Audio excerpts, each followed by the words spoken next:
আমরা প্রতি বছর ৪ঠা ফেব্রুয়ারিকে ওয়ার্ল্ড ক্যান্সার ডে বা বিশ্ব ক্যান্সার দিবস হিসেবে পালন করে থাকি। আমাদের ক্যান্সার দিবসের পালনের উদ্দেশ্য হলো মানুষের মধ্যে সচেতনতা তৈরি করা। ক্যান্সার সম্পর্কে মানুষের ধারণা, জ্ঞান, জানাশোনা এগুলো যখন থাকবে, তো ক্যান্সার থেকে মুক্ত হওয়ার সুযোগ বা ক্যান্সার থেকে মুক্ত হওয়ার সম্ভাবনা বেশি হবে। প্রতি বছর ৪ঠা ফেব্রুয়ারিকে ওয়ার্ল্ড ক্যান্সার ডে বলা হয়। আমাদের এবারের প্রতিপাদ্য হলো ইউনাইটেড বাই ইউনিক। আমাদের এক একজনের গল্প, এক একজনের অভিজ্ঞতা এক এক রকমের হতে পারে।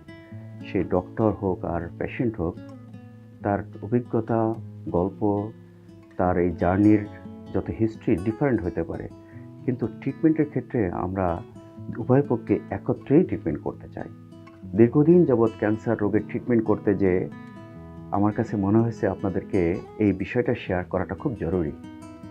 একটা হলো, একটা মানুষের যখন ক্যান্সার ধরা পড়ে, স্পেশালি ইয়াঙ্গার জেনারেশনের মধ্যে, যাদের অল্প বয়স, তাদের মধ্যে যখন ক্যান্সার ধরা পড়ে, তখন আমরা দেখেছি এই পেশেন্টগুলোর মধ্যে একটা সাইকোসিস বা সাইকোলজিক্যাল প্রবলেম ডেভেলপ করে।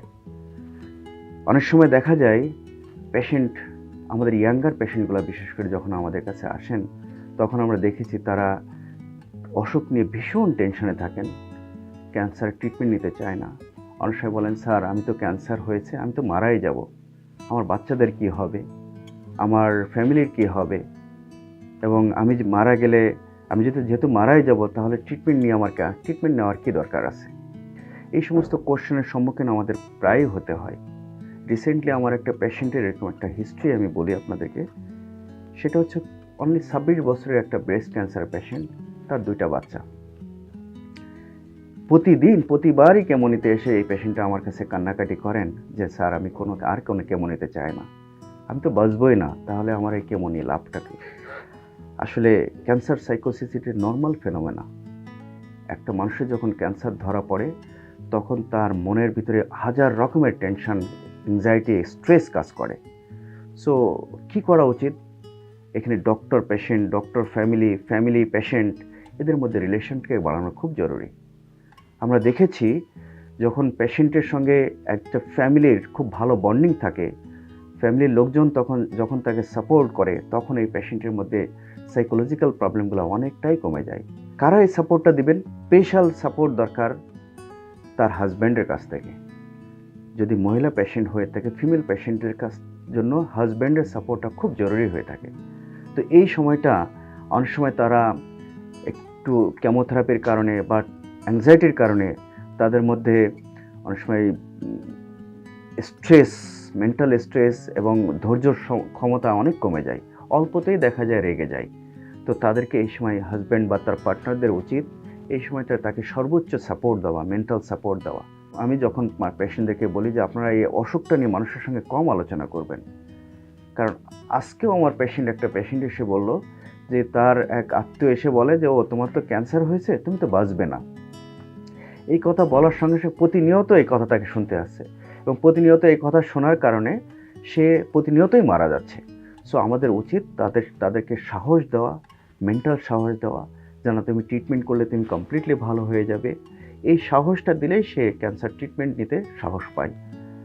আর এখন ক্যান্সারে অনেক মডার্ন ট্রিটমেন্ট চলে এসছে, যে সমস্ত ট্রিটমেন্ট দেওয়ার কারণে অনেক রকমের সাইড ইফেক্ট অনেকটাই কমে যায়। আগে যত সাইড ইফেক্ট বেশি ছিল, সেগুলো এখন বলা যায় নাই। হয়তো বা কী হতে পারে, সামান্য চুল পড়ে যেতে পারে, অরুচি হতে পারে, অথবা স্কিনের কালারটা চেঞ্জ হতে পারে। কিন্তু আপনারা জেনে রাখুন, ক্যান্সার ট্রিটমেন্ট শেষ হওয়ার 3 মাসের মধ্যেই আবার নতুন চুল সুন্দর করে গজায়। সো তার খাবার দাবারে রুচি ফিরে আসে, তার স্কিনের ব্রাইটনেসটা, কালারটা আবার ফিরে আসে। সো যে সমস্ত কারণে সে ভয় পায়, অন্যের সামনে যেতে চায় না, নিজেকে লুকায়ে রাখতে চেষ্টা করে, সেগুলো আস্তে আস্তে সব ইমপ্রুভ হয়ে যায়। সো এই সাময়িক সময়ের জন্য ক্যান্সার ট্রিটমেন্টের জন্য আমাদেরকে ফাইট করতে হবে। সো ফাইট এগেনস্ট ক্যান্সার খুবই দরকার। এই ফাইট এগেনস্ট ক্যান্সারটা শুধু ক্যান্সার পেশেন্ট নয়, পেশেন্টের অ্যাটেন্ডেন্স, স্পেশালি হাজব্যান্ড, বাবা মা, ভাই বোন, তাদের সাপোর্টটা খুব জরুরি। একই সঙ্গে আমি বলবো, আপনি আপনার প্রবলেমগুলো নিয়ে আপনার ডক্টরের সঙ্গে খোলামেলা আলোচনা করুন। ডক্টরের সাপোর্টটা অনেক বেশি জরুরি।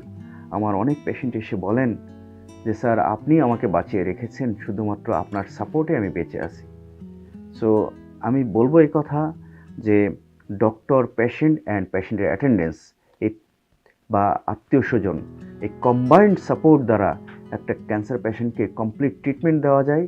আর আল্লাহ যদি সহায় হন, কমপ্লিট ট্রিটমেন্ট দেওয়ার পরে একটা পেশেন্ট কমপ্লিটলি ভালো হয়ে যায়। আমি আপনাদের জন্য দোয়া করি, আপনারা সুস্থ থাকুন, ভালো থাকুন, মেন্টাল স্ট্রেস থেকে দূরে থাকুন।